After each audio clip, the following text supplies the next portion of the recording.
Selamat beribadah pada hari Minggu tanggal 15 Februari 2026 sekaligus memasuki masa Minggu Sengsara.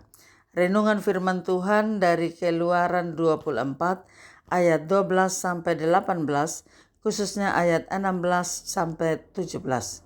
Kemuliaan Tuhan diam di atas gunung Sinai, dan awan itu menutupinya 6 hari lamanya. Pada hari ke-7 dipanggilnyalah Musa dari tengah-tengah awan itu. Tampaknya kemuliaan Tuhan sebagai api yang menghanguskan di puncak gunung itu pada pemandangan orang Israel. Tema: kemuliaan Allah jauh melampaui pemikiran manusia. Di sebuah desa di kaki gunung yang sangat tinggi, hiduplah 2 orang laki-laki, seorang pelukis dan seorang pendaki. Gunung itu dikenal sebagai gunung cahaya karena puncaknya selalu tertutup awan emas memancarkan sinar yang sangat indah. Setiap hari, sang pelukis duduk di teras rumahnya. Ia menyiapkan kanvas, cat, dan kuas. Ia memandang ke puncak gunung dari kejauhan.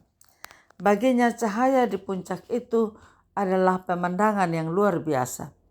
Ia melukis keindahan itu dengan sangat detail. Orang-orang desa mengagumi lukisannya dan berkata, "Kamu benar-benar mengenal gunung itu." Namun sang pelukis hanya tahu warna cahaya itu dari jauh. Ia tidak pernah merasakan dinginnya angin gunung. Ia tidak tahu bagaimana rasanya berada di dalam awan itu. Dan ia tetap menjadi orang yang sama dari tahun ke tahun. Di sisi lain, sang pendaki memutuskan untuk melakukan sesuatu yang berbeda. Ia tidak puas hanya dengan melihat. Ia mulai mendaki. Perjalanan berat, ia harus melewati semak duri, tebing curam, udara yang semakin tipis. Saat ia mendekat di puncak, ia masuk ke dalam awan tebal yang menutupi gunung. Pandangannya gelap, seperti Musa yang menunggu 6 hari. Orang-orang di bawah berteriak, "Turunlah, di sana berbahaya, ada badai dan petir." Tapi sang pendaki terus melangkah karena ia mendengar suara yang lembut memanggil namanya dari atas. Setelah berhari-hari dalam kesunyian, tiba awan itu tersingkap. Sang pendaki tidak lagi melihat cahaya itu dari jauh. Ia berada dalam cahaya itu. Cahaya itu hanya indah, tetapi terasa hangat meresap sampai ke tulang-tulangnya.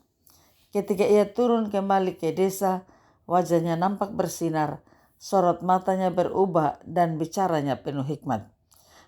Pelukis melambangkan orang Israel di kaki gunung Sinai. Pendaki melambangkan orang yang mencari wajah Tuhan seperti Musa. Ia berani masuk ke dalam awan ketidakpastian. Ia sabar menanti, dan ia bersedia membiarkan hadirat Tuhan mengubah seluruh hidupnya. Itulah yang terjadi dalam hidup Musa dan umat Israel. Ketika diperintahkan menaiki gunung Sinai, Musa langsung bangkit dan berjalan tanpa keraguan. Meskipun ia tahu bahwa tidak ada yang dapat melihat Tuhan Allah secara langsung. Musa memang tidak dapat langsung berjumpa dengan Tuhan Allah. Kemuliaan Tuhan diam di atas gunung Sinai dan awan menutupinya selama 6 hari. Selama itulah Musa sabar menunggu perintah Tuhan Allah. Baru pada hari ke-7, ia memanggil Musa lagi. Allah menampakkan kemuliaannya. Seringkali kita mencari wajah Tuhan hanya dari jauh atau sekadar rutinitas. Padahal Tuhan mengundang kita untuk masuk ke dalam hadiratnya yang intim. Meskipun itu terasa membakar kedagingan kita. Banyak orang gagal mencari wajah Tuhan karena tidak sabar dalam menanti. Mencari wajah Tuhan bukan tentang kepuasan instan, melainkan tentang ketekunan sampai kita mendengar suaranya. Mencari wajah Tuhan di gunung Sinai. Kehidupan kita berarti berani meninggalkan zona nyaman. Membiarkan api Tuhan membakar ego kesombongan kita. Mencari wajah Tuhan berarti berani melangkah ke dalam hal-hal yang tidak kita pahami. Kita harus percaya pada suaranya lebih dari apa yang mata kita lihat. Jangan menyerah, tetaplah berdoa meskipun keadaan belum berubah. Jangan jadi penonton kemuliaan dari jauh, berani mendekat dan dimurnikan oleh apinya. Amin. Mari kita berdoa. Bapa Sorgawi, hari Minggu ini kami siap untuk beribadah. Seperti Musa yang berani melangkah masuk ke dalam awan yang gelap di Gunung Sinai. Kami rindu masuk ke dalam hadirat-Mu. Layakan kami, biarlah kami hidup di dalam berkat-Mu. Dalam nama Tuhan Yesus kami berdoa. Amin. Salam, Tuhan Yesus memberkati. Saya Pendeta Yuliana A. Ambo.